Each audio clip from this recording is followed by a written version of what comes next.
রমজানে বরকত আনে এই কথা নতুন নয়, কিন্তু পাকিস্তানি ধারাভাষ্যকার রমিজ রাজা বলেছিলেন রমজানের রহমতে নাকি সেমিফাইনালে খেলবে পাকিস্তান। সমীকরণ মিলবে, লঙ্কানদের হারালে খুলবে ভাগ্যদ্বার। শ্রীলঙ্কার বিপক্ষে ম্যাচটা অবশ্যই জিতেছিল পাকিস্তান এবং টিকিটও কেটেছিল, তবে সেটা সেমিফাইনালের নয়, নিজ দেশের বিমানের টিকিট।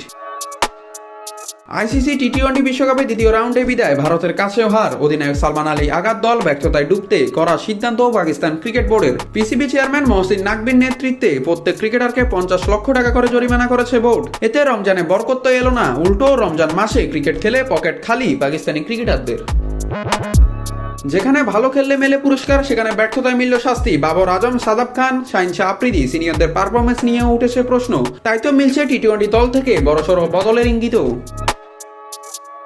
তবে এক ব্যতিক্রম, ওপেনার শাহিজাদা ফারহান। 6 ম্যাচে 383 রান, 2 শতরান, 18টি ছক্কা, তালিকায় সবার উপরে তিনি।